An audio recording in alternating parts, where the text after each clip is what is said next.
평창의 차가운 겨울바람이 낡은 시골집 지붕을 휘감아 돌던 그날, 한 가족의 새 출발은 악몽의 시작이었습니다.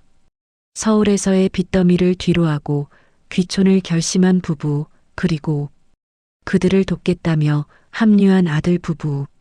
하지만 그 집 마당 깊은 곳에는 20년 전 묻힌 비밀이 있었고 며느리는 그 비밀의 실마리를 하나씩 풀어가기 시작했죠. 시아버지의 이상한 행동, 밤마다 들리는 기이한 소리, 그리고 우물 속에서 발견한 낡은 신분증.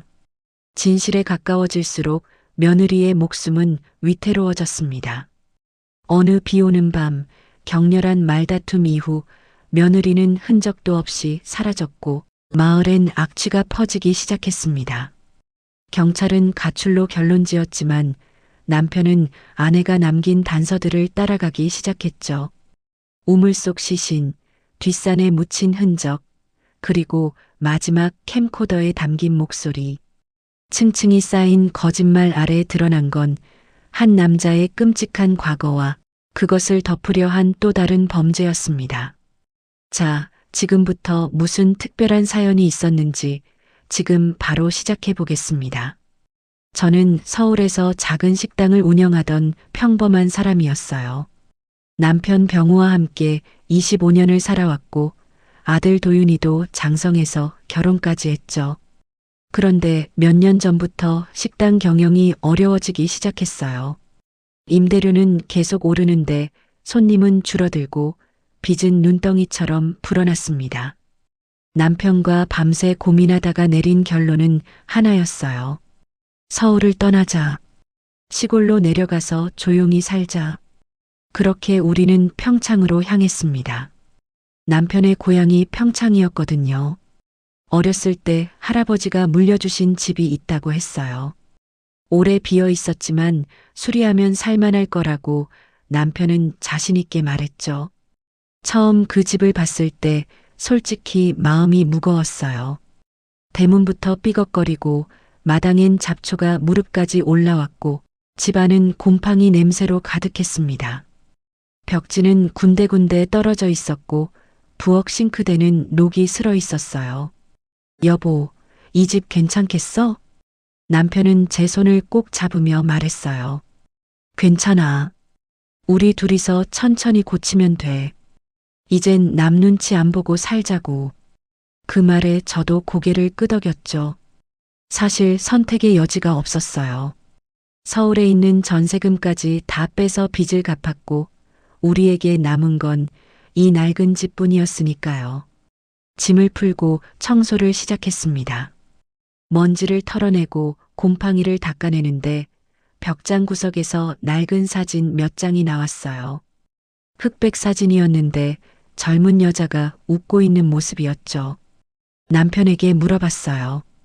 여보, 이 사람 누구야? 남편은 사진을 힐끗 보더니 무심하게 대답했어요. 옛날 사진이겠지. 할아버지 때 살던 사람들 아닐까? 그렇게 말하고는 사진을 휙 버리더군요. 왠지 모르게 그 순간이 조금 이상했어요. 남편의 표정이 순간 굳어졌거든요. 하지만 저도 깊게 생각하지 않았어요. 새 출발을 해야 한다는 생각뿐이었죠. 며칠이 지나고 조금씩 집이 정리되기 시작했어요. 벽지를 새로 바르고 싱크대도 교체하고 마당의 잡초도 뽑았습니다. 마을 사람들이 가끔 지나가며 인사를 건넸어요. 대부분 나이 드신 어르신들이었죠. 그 중에서도 정노인이라는 분이 자주 들렀어요. 78살이라고 하셨는데 이 마을에서 평생을 사신 분이었습니다. 여기 오래 비어 있었는데 사람이 들어오니 좋네요. 정노인은 친절하게 웃으며 말씀하셨어요. 그런데 그분의 눈빛 어딘가에 묘한 경계심 같은 게 느껴졌어요. 마치 우리를 관찰하는 듯한 시선이었죠. 어느 날 저녁 정노인이 된장을 한 통 들고 오셨어요. 이거 제가 직접 담근 건데 드셔보세요. 감사하다고 인사를 하고 받았죠. 그런데 돌아가시기 전에 정노인이 조용히 물으셨어요. 근데 말이죠. 이 집 전에 살던 사람 어찌 됐는지 아세요? 네. 그게 무슨 말씀이세요? 20년 전쯤인가 여기 젊은 여자 선생님이 살았어요.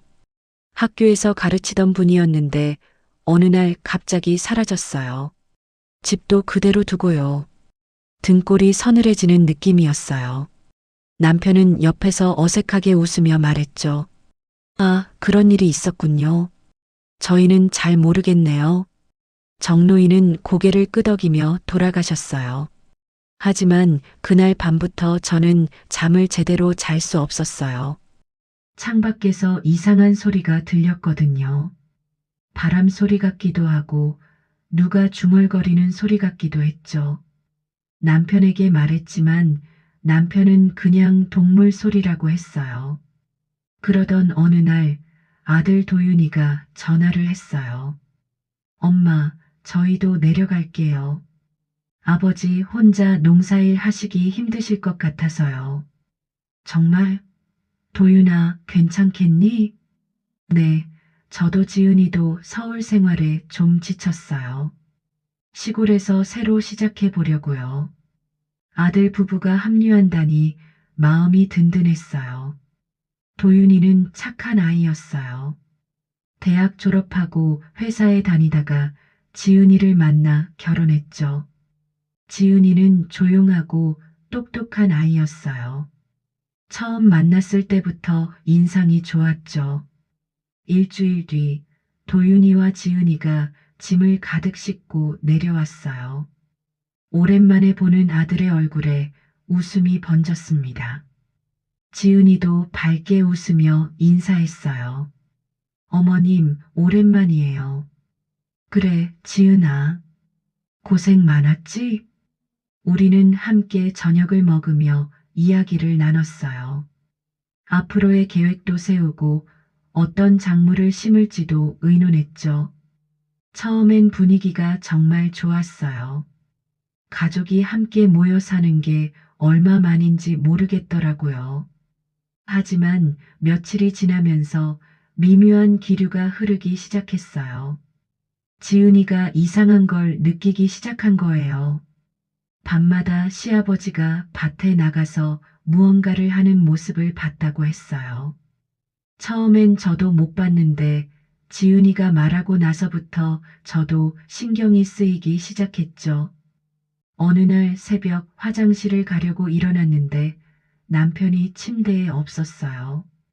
창밖을 보니 남편이 손전등을 들고 밭으로 가고 있더군요.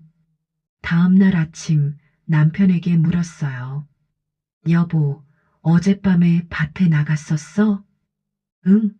아니, 안 나갔는데. 거짓말이었어요. 분명히 봤거든요.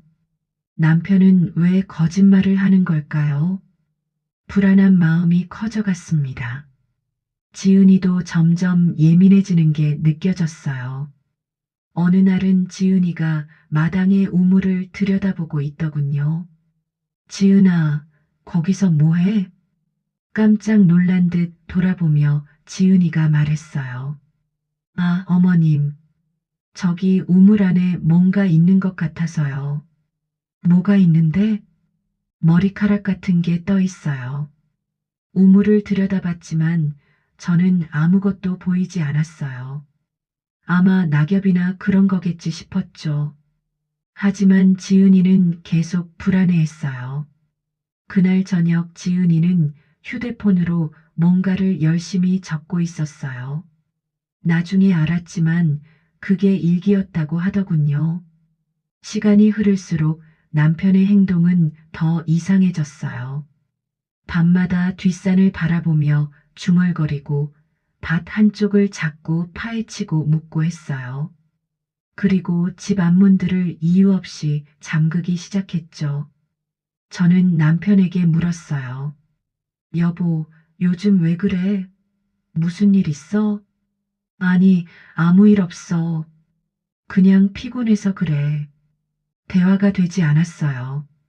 남편은 점점 저를 피하기 시작했고 저는 점점 더 외로워졌습니다. 그러던 어느 날 지은이가 저를 찾아왔어요. 어머님, 저 좀 이상한 걸 발견했어요. 뭔데? 지은이는 휴대폰 사진을 보여줬어요. 우물 속을 찍은 사진이었는데 물 위에 뭔가 떠 있었어요. 자세히 보니 낡은 구두 한 짝이었습니다.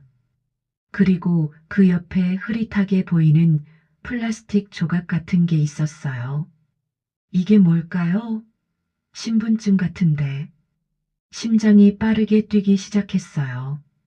정로인이 했던 말이 떠올랐죠. 20년 전 사라진 여자 선생님. 혹시 그 사람과 관련이 있는 걸까요? 지은이에게 말했어요. 지은아, 이거 도윤이한테는 말하지 마. 괜히 불안해할까봐. 하지만 어머님, 이거 경찰에 신고해야 하는 거 아닐까요? 아니야, 그냥 옛날 쓰레기겠지. 괜히 소란 피우지 말자. 지은이는 불안한 표정으로 고개를 끄덕였어요. 하지만 저도 마음속으론 두려웠어요.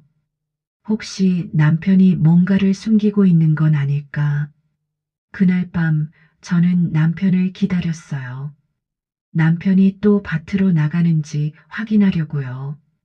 새벽 2시쯤 남편이 조용히 일어나더니 밖으로 나갔어요.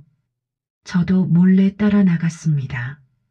남편은 밭 한쪽 구석으로 갔어요. 그리고 삽을 들고 흙을 파기 시작했죠. 무언가를 묻는 건지 꺼내는 건지 알 수 없었어요. 저는 숨죽이며 지켜봤어요. 그때 남편이 갑자기 돌아보더니 제 쪽을 응시했어요. 심장이 멎는 줄 알았죠. 하지만 남편은 다시 돌아서서 작업을 계속했어요. 저를 본 게 아니었나 봐요. 다음 날 도윤이가 아버지와 이야기를 나누고 있었어요. 농사에 대한 이야기였는데 갑자기 도윤이가 물었어요. 아버지, 밭 한쪽이 계속 파헤쳐져 있던데 왜 그래요? 아, 그거, 거기 배수가 안 돼서 배수로 만들려고. 그럼 제가 도와드릴게요. 아니야, 괜찮아. 내가 할게. 남편은 단호하게 거절했어요. 도윤이는 의아한 표정을 지었지만 더 이상 묻지 않았죠. 그날 저녁 지은이와 남편 사이에 이상한 기류가 흘렀어요. 저녁 식사를 하는데 지은이가 말했어요. 아버님, 마을 분들이 이 집에 대해 이상한 말을 하시던데요. 남편의 젓가락이 멈췄어요. 무슨 말? 옛날에 여기 살던 사람이 갑자기 사라졌다고요. 그런 옛날 이야기 신경 쓰지 마. 시골엔 그런 소문 많아. 남편의 목소리가 날카로워졌어요.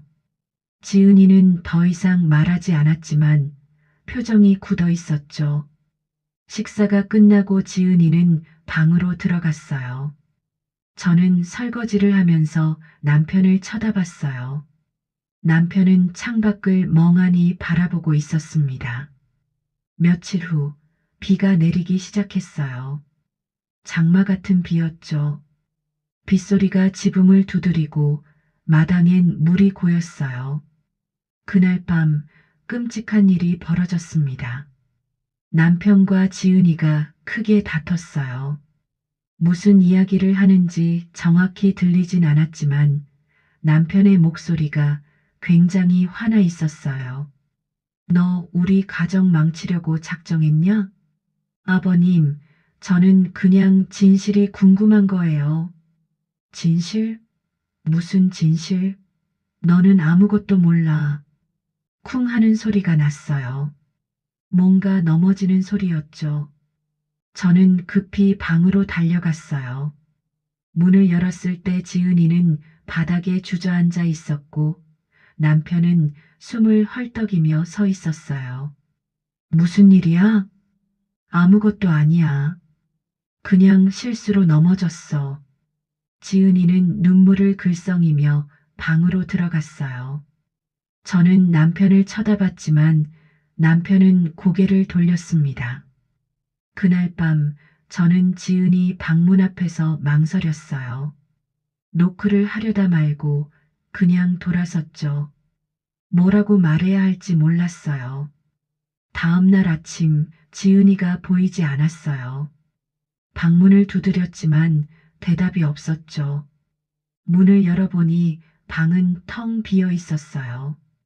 침대는 정리되어 있었고 짐도 그대로였어요. 하지만 지은이는 없었습니다. 도윤아, 지은이 못 봤니? 아니요, 아침에 못 봤는데요. 어디 갔나? 우리는 집 안팎을 뒤졌어요. 화장실도 창고도 마당도 다 찾아봤지만 지은이는 없었어요. 휴대폰도 방에 그대로 있었고 신분증도 지갑도 다 있었어요. 심지어 신발까지 현관에 그대로였죠. 어떻게 된 거야? 신발도 안 신고 어딜 간 거야? 도윤이는 패닉 상태였어요. 남편은 침착하게 말했어요. 일단 마을 사람들한테 물어보자. 아마 산책 나갔다가 길 잃었을 수도 있어. 우리는 마을을 돌아다니며 지은이를 찾았어요. 하지만 아무도 지은이를 본 사람이 없었죠. 해가 지고 밤이 되었지만 지은이는 나타나지 않았어요. 도윤이는 결국 경찰에 신고했습니다. 경찰이 왔어요. 2명의 경찰관이 집안을 둘러보고 우리에게 질문했죠. 마지막으로 언제 보셨습니까? 어젯밤이요. 저녁 먹고 방에 들어갔어요. 혹시 다툼이 있었습니까? 도윤이가 대답하려는데 남편이 먼저 말했어요. 없었어요. 평소처럼 저녁 먹고 각자 방에 들어갔죠. 거짓말이었어요. 분명 어젯밤 싸움이 있었어요. 저는 남편을 쳐다봤지만 남편은 시선을 피했습니다. 경찰은 주변을 수색하고 마을 사람들에게도 물어봤지만 단서를 찾지 못했어요. 일단 가출로 보고 수배를 넣겠습니다. 혹시 연락 오면 바로 알려주세요. 경찰이 떠나고 집안은 무거운 침묵에 휩싸였어요. 도윤이는 방에서 나오지 않았고 남편은 거실에서 담배만 피워댔죠. 저는 부엌에 앉아 멍하니 창밖을 바라봤어요. 뭔가 잘못되고 있었어요. 지은이는 가출할 사람이 아니었어요. 신발도 안 신고 휴대폰도 두고 갈 리가 없었죠. 그날 밤 남편이 또 밭으로 나갔어요. 저는 창문 너머로 지켜봤어요. 남편은 밭 한쪽에서 뭔가를 태우고 있었어요. 연기가 피어올랐죠. 무엇을 태우는 걸까요? 저는 무서웠어요. 남편이 낯설게 느껴졌습니다. 며칠이 지났어요. 지은이는 여전히 나타나지 않았고 마을에 이상한 냄새가 돌기 시작했어요. 처음엔 동물 사체 냄새려니 했어요. 하지만 점점 심해졌죠. 고약한 냄새가 집 주변을 감쌌어요. 마을 사람들이 수군거리기 시작했어요. 저 집에서 무슨 냄새가 나는데? 동물이 죽었나 봐. 정로인이 찾아왔어요. 걱정스러운 표정으로 말씀하셨죠. 병호 씨, 밭에서 이상한 냄새가 나는데 뭐 묻으셨소? 아니요, 아무것도 안 묻었는데요. 아마 짐승이 죽었나 봐요. 그래요? 근데 냄새가 심상치 않은데. 한번 확인해 보시는 게 좋겠어요. 정로인이 돌아가고 남편은 밭으로 갔어요. 저도 따라갔죠. 밭 한쪽 흙이 부풀어 있었어요. 마치 뭔가 묻혀 있는 것처럼요. 남편은 삽을 들고 그 부분을 파기 시작했어요. 흙을 파내자 악취가 확 퍼졌어요. 저는 코를 막았죠. 뭐가 묻혀 있어? 흙 속에서 나온 건 죽은 개 한 마리였어요. 이미 부패가 많이 진행된 상태였죠. 남편은 그걸 다시 묻으며 말했어요. 봐, 개잖아. 길 잃은 개가 여기서 죽었나 봐. 하지만 이상했어요. 왜 밭 한가운데 개가 묻혀 있을까요? 자연스럽게 죽은 거라면 밭이 아니라 다른 곳에 있어야 정상 아닐까요? 의문이 꼬리를 물었지만 저는 아무 말도 하지 못했어요. 도윤이는 매일 지은이를 찾아 헤맸어요. 경찰도 여러 번 왔지만 단서를 찾지 못했죠. 시간이 지날수록 도윤이는 초췌해졌어요. 밥도 제대로 안 먹고 잠도 못 자고 계속 지은이를 찾아다녔어요. 어느 날 도윤이가 부엌 싱크대를 정리하다가 뭔가를 발견했어요. 엄마, 이거 지은이 반지 아니에요? 도윤이 손에 작은 은반지가 들려 있었어요. 분명 지은이가 끼고 다니던 반지였죠. 왜 여기 있지? 지은이가 여기서 뭘 한 거야? 글쎄, 설거지하다 빠진 걸 수도 있고. 하지만 도윤이는 납득하지 못했어요. 반지는 배수구 안쪽 깊은 곳에서 발견됐거든요. 마치 누군가 일부러 숨긴 것처럼요. 도윤이는 그날 밤 잠을 못 잤어요. 저도 마찬가지였죠. 뭔가 점점 수상해지고 있었어요.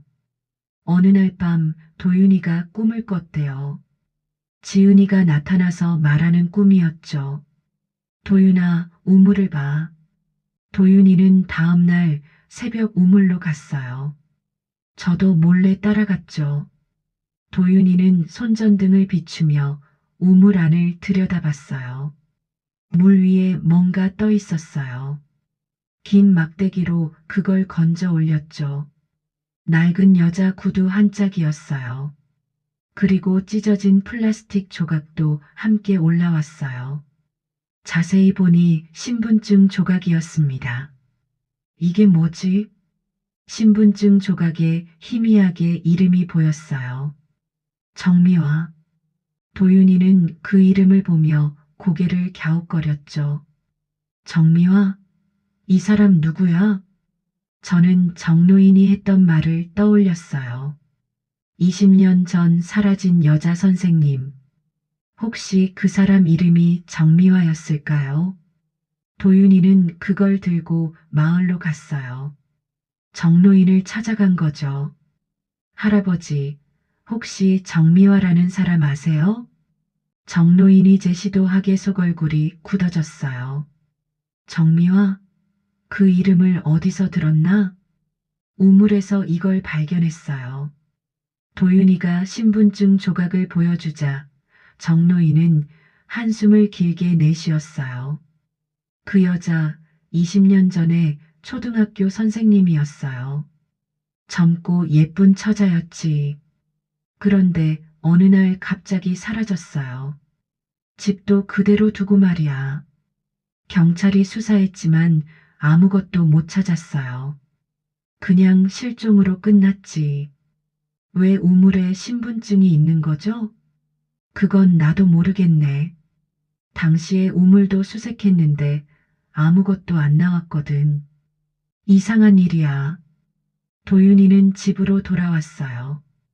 그리고 남편에게 물었죠. 아버지, 정미화라는 사람 아세요? 남편의 얼굴이 하얗게 질렸어요. 누구? 모르는데. 우물에서 이 사람 신분증 조각이 나왔어요. 20년 전에 여기 살았던 사람이래요. 그게 나랑 무슨 상관이야. 내가 여기 산지 얼마나 됐는데. 남편은 화를 내며 방으로 들어가 버렸어요. 도윤이는 어리둥절한 표정이었죠. 저는 가슴이 두근거렸어요. 남편의 반응이 너무 이상했거든요. 그날 밤 저는 남편에게 물었어요. 여보, 정미화라는 사람 정말 몰라? 몰라. 왜 자꾸 물어? 왜냐면 당신 반응이 이상하거든. 무슨 소리야? 나는 그런 사람 모른다고. 남편은 등을 돌리고 누워버렸어요. 저는 잠을 이룰 수 없었어요. 뭔가 숨겨진 게 있었어요. 남편이 거짓말을 하고 있다는 걸 본능적으로 느꼈죠. 다음 날 도윤이가 지은이 방을 정리하다가 또 뭔가를 발견했어요. 침대 밑에 숨겨진 노트북이었죠. 지은이는 휴대폰 외에 노트북도 가지고 있었던 거예요. 도윤이는 노트북을 켜고 파일들을 뒤졌어요. 그러다 메모장 파일 하나를 발견했죠. 제목은 일기였어요. 도윤이는 일기를 읽기 시작했어요. 저도 옆에서 함께 봤죠. 지은이는 매일 밤 이상한 일들을 기록해뒀어요. 시아버지가 밤마다 밭을 파는 것, 우물에서 발견한 머리카락, 집안을 감도는 불안한 기운. 그리고 마지막 일기에는 이렇게 적혀 있었어요. 시아버지가 뭔가를 숨기고 있다. 우물 속에 분명히 뭔가 있다. 정로인 할아버지한테 들은 이야기가 자꾸 생각난다. 정미화라는 여자 선생님. 그 사람은 어디로 간 걸까? 혹시 이 집과 관련이 있는 건 아닐까? 두렵다. 시아버지의 눈빛이 점점 이상해진다. 도윤이는 손이 떨렸어요. 저도 마찬가지였죠. 지은이는 뭔가를 알았던 거예요. 그래서 사라진 걸까요? 도윤이는 노트북을 들고 경찰서로 갔어요. 경찰이 다시 왔어요. 이번엔 형사도 함께 왔죠. 형사는 일기를 읽고 우물을 수색하기로 했어요. 전문 수색팀이 왔고 우물물을 다 퍼냈어요. 그리고 우물 바닥을 조사하기 시작했죠. 몇 시간 후 수색팀이 뭔가를 발견했어요. 우물 바닥 진흙 속에서 뼈가 나온 거예요. 사람 뼈였어요. 형사는 즉시 감식반을 불렀고 우물 주변은 통제 구역이 됐죠. 마을 사람들이 모여들었어요. 저 집 우물에서 시체가 나왔대. 누구 시체야? 모르겠어. 옛날 사람인가 봐. 며칠 후 감식 결과가 나왔어요. 뼈는 약 20년 전 사망한 여성의 것으로 추정됐어요. 그리고 우물 바닥에서 발견된 물건들을 분석한 결과 정미화의 소지품으로 확인됐죠. 정미화는 20년 전 이 우물에 버려진 거예요. 경찰은 남편을 연행했어요. 남편은 처음엔 부인했지만 증거가 계속 나오자 결국 입을 열었어요. 20년 전 남편은 정미화와 불륜 관계였대요. 당시 남편은 서울에서 사업을 하고 있었지만 가끔 고향에 내려왔었죠. 그때 정미화를 만났고 둘은 관계를 맺었어요. 정미화가 임신을 했어요. 남편에게 결혼하자고 했죠. 하지만 남편은 이미 저와 결혼한 상태였어요. 아들 도윤이도 있었고요. 남편은 당황했어요. 정미화는 계속 압박했고 아이를 낳겠다고 했어요. 남편은 두려웠대요. 모든 게 밝혀지면 가정이 무너질 거라고 생각했죠. 그래서 끔찍한 선택을 한 거예요. 어느 날 밤 남편은 정미화를 만나자고 했어요. 할아버지 집에서 만나자고 했죠. 당시 그 집은 비어 있었거든요.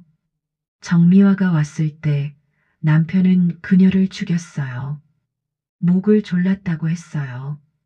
그리고 시신을 우물에 버렸죠. 경찰서에서 남편의 진술을 듣는데 눈물이 멈추지 않았어요. 제 남편이 살인자였다니. 25년을 함께 산 사람이 이렇게 끔찍한 비밀을 품고 있었다니. 도윤이는 충격에 빠졌어요. 아버지를 믿을 수 없다는 표정이었죠. 그럼 지은이는요? 지은이는 어디 있어요? 형사가 남편에게 물었어요. 남편은 고개를 떨구며 말했어요. 지은이는 진실을 알았어요. 우물에서 신분증을 발견하고 정미화에 대해 조사하기 시작했죠. 저한테 추궁했어요. 그날 밤 우리가 싸운 이유가 그거예요. 그래서요? 저는 겁이 났어요. 지은이가 경찰에 신고하면 모든 게 끝날 거라고 생각했죠. 그래서 그 애를 막으려고 했어요. 막았다는 게 무슨 뜻입니까? 남편은 한참을 침묵했어요. 그리고 떨리는 목소리로 말했어요. 저는 지은이를 밀쳤어요. 계단에서 넘어졌고 머리를 부딪혔어요. 움직이지 않았어요. 그 다음엔요? 저는 패닉 상태였어요. 어떻게 해야 할지 몰랐죠. 그래서 시신을 뒷산에 묻었어요. 도윤이가 비명을 질렀어요. 아버지가 지은이를 죽였다고요? 저는 그 자리에 주저앉았어요. 며느리를 죽였다니. 남편이 며느리까지 죽인 거예요. 세상이 무너지는 것 같았어요. 경찰은 즉시 뒷산을 수색했어요. 남편이 알려준 위치를 파기 시작했죠. 얼마 후 흙 속에서 무언가가 나왔어요. 옷가지와 액세서리, 그리고 지은이의 목걸이. 하지만 시신은 없었어요. 경찰이 더 깊이 팠지만 시신은 발견되지 않았죠. 이상합니다. 분명히 여기라고 했는데 남편도 당황했어요. 여기가 맞는데 분명히 여기 묻었어요. 혹시 다른 곳에 묻은 거 아닙니까? 아니에요. 여기가 확실해요. 수색은 며칠간 계속됐지만 지은이의 시신은 나오지 않았어요. 목걸이와 옷까지만 발견됐을 뿐이죠. 경찰은 혼란스러워했어요. 남편은 분명히 뒷산에 묻었다고 했는데 시신이 없는 거예요. 도윤이는 미쳐버릴 것 같았어요. 아내의 시신조차 찾지 못하다니. 매일 뒷산을 헤매며 지은이를 불렀어요. 저도 함께 찾았죠. 하지만 지은이는 어디에도 없었어요. 그러던 어느 날 마을 버스 정류장 CCTV에 이상한 영상이 포착됐어요. 지은이가 사라진 지 한 달쯤 지난 시점이었죠. 영상 속에 모자를 깊게 눌러 쓴 여자가 나왔어요. 체격이나 걸음걸이가 지은이와 비슷했어요. 하지만 얼굴은 확인할 수 없었죠. 이 사람 지은이 아닌가요? 도윤이가 영상을 보며 물었어요. 경찰도 정확히 알 수 없다고 했죠. 닮긴 했는데 확실하지 않습니다. 얼굴이 안 보이니까요. 그럼 저 사람이 어디로 갔는지 추적할 수 있나요? 버스를 탔는데 어느 정류장에서 내렸는지는 파악이 안 됩니다. 희망이 생겼어요. 혹시 지은이가 살아있는 건 아닐까? 남편이 거짓말을 한 건 아닐까? 아니면 지은이가 죽은 줄 알았는데 실제로는 살아서 도망친 건 아닐까? 여러 가능성이 떠올랐어요. 남편은 계속 자기가 죽였다고 주장했어요. 저는 분명히 지은이가 죽은 걸 확인했어요. 맥박도 없었고 숨도 안 쉬었어요. 그럼 시신은 어디 있습니까? 모르겠어요. 제가 묻은 곳이 분명한데 경찰은 여러 가설을 세웠어요. 누군가 시신을 옮겼을 가능성, 야생동물이 파헤쳤을 가능성, 아니면 지은이가 실제로 살아있을 가능성. 하지만 어느 것도 확실하지 않았죠. 저는 남편을 면회 갔어요. 유리창 너머로 남편을 보는데 낯선 사람 같았어요. 여보, 지은이 정말 죽은 거 맞아?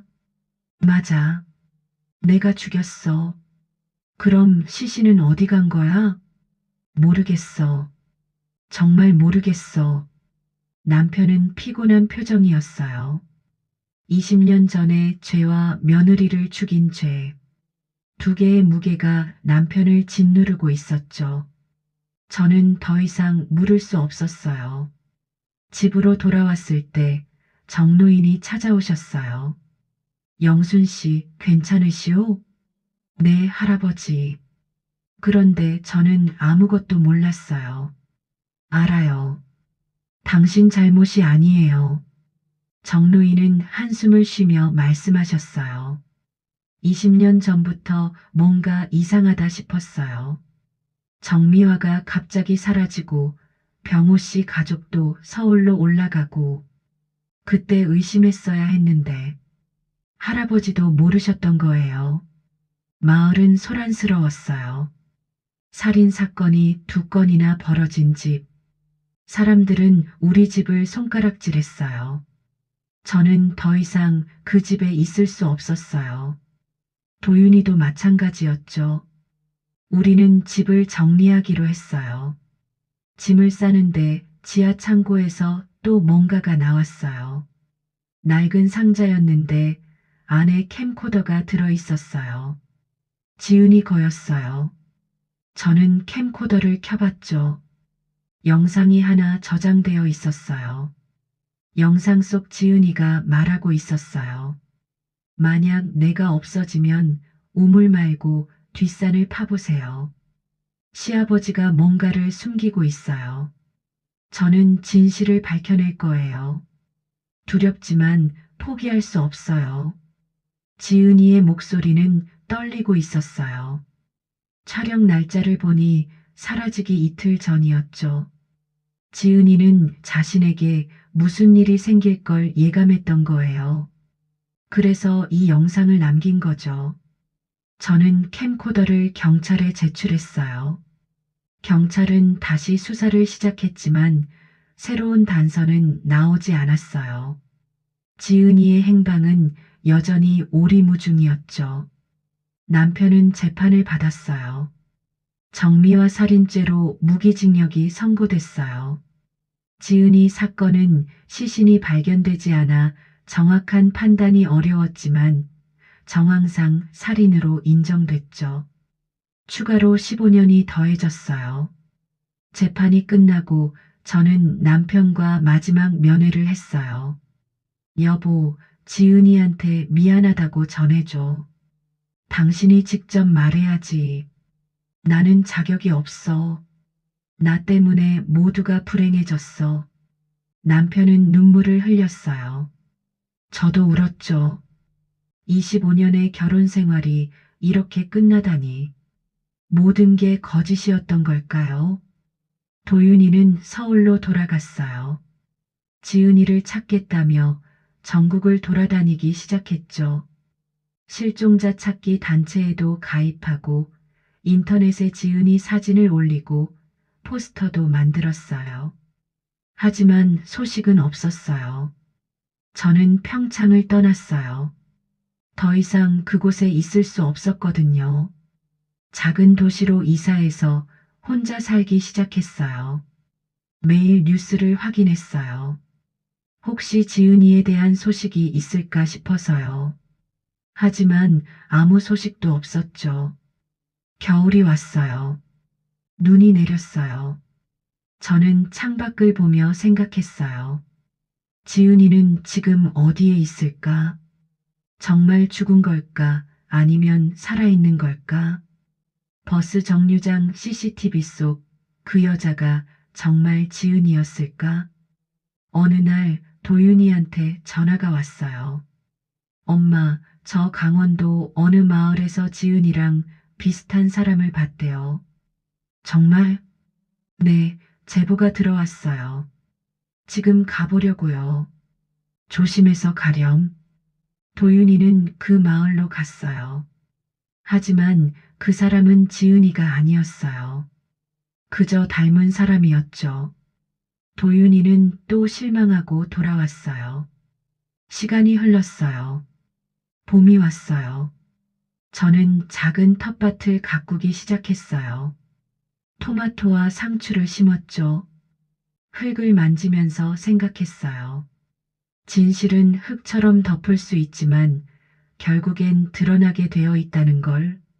남편은 20년 동안 비밀을 숨겼지만 결국 밝혀졌잖아요. 지은이도 언젠가 나타날 거라고 믿어요. 살아있든 아니든 진실은 밝혀질 거예요. 봄이 오면 흙은 다시 갈라지고 그 안에 묻혔던 것들이 드러나니까요. 도윤이는 아직도 지은이를 찾고 있어요. 포기하지 않았어요. 저도 매일 기도해요. 지은이가 무사하길, 어디선가 살아있길, 그리고 언젠가 우리 앞에 나타나길. 평창에 그 집은 비어 있어요. 아무도 살지 않죠. 마을 사람들은 그 집을 지나칠 때마다 고개를 돌려요. 저주받은 집이라고 말하죠. 우물은 메워졌고 밭은 황폐해졌어요. 하지만 그곳엔 여전히 비밀이 남아 있어요. 지은이는 어디에 있을까요? 정말 죽은 걸까요? 아니면 어디선가 숨어 사는 걸까요? 남편은 자기가 죽였다고 하지만 시신이 없으니 확신할 수 없어요. 혹시 지은이가 깨어나서 도망친 건 아닐까요? 기억을 잃고 어디선가 헤매는 건 아닐까요? 이 모든 의문들이 제 머릿속을 떠나지 않아요. 밤마다 꿈을 꿔요. 지은이가 나타나서 말하는 꿈. 어머님, 저 여기 있어요. 하지만 깨면 텅 빈 방뿐이죠. 저는 남편을 용서할 수 없어요. 두 사람의 목숨을 앗아간 사람, 가족을 배신한 사람. 하지만 동시에 25년을 함께 산 사람이기도 해요. 복잡한 감정이 뒤섞여 있어요. 도윤이는 많이 변했어요.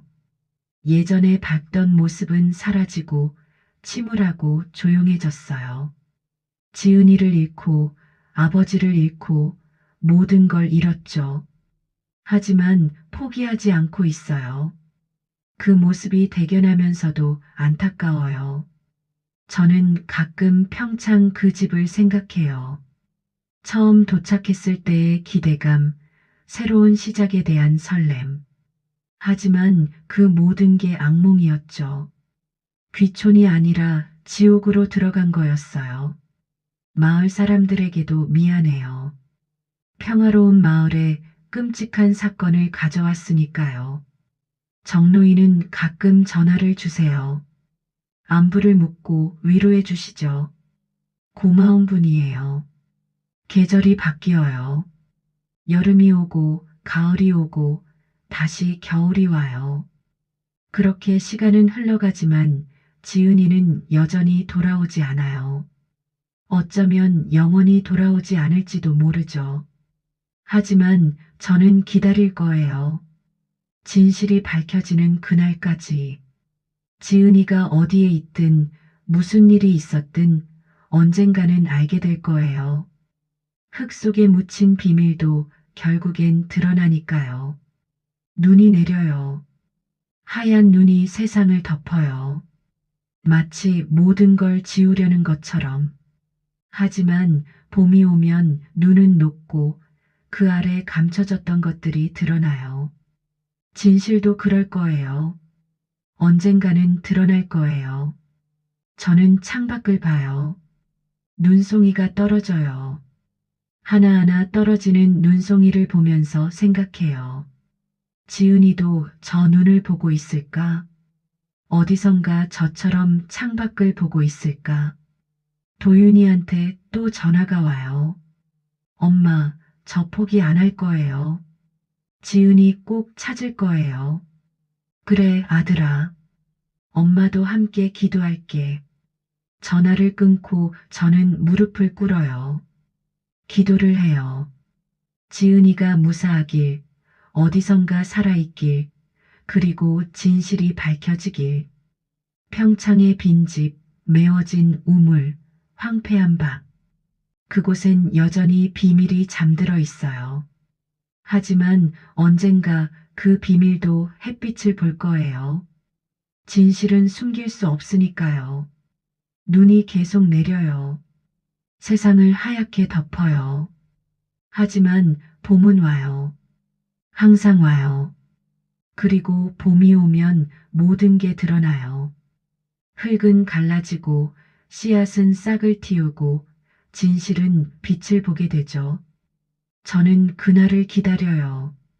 진실이 밝혀지는 그날을, 지은이가 돌아오는 그날을, 아니면 적어도 무슨 일이 있었는지 알게 되는 그날을. 그날까지 저는 기다릴 거예요. 창밖에 눈은 계속 내려요. 조용히, 천천히, 마치 시간이 멈춘 것처럼. 하지만 시간은 흘러가요. 봄은 와요. 그리고 진실도 드러날 거예요. 반드시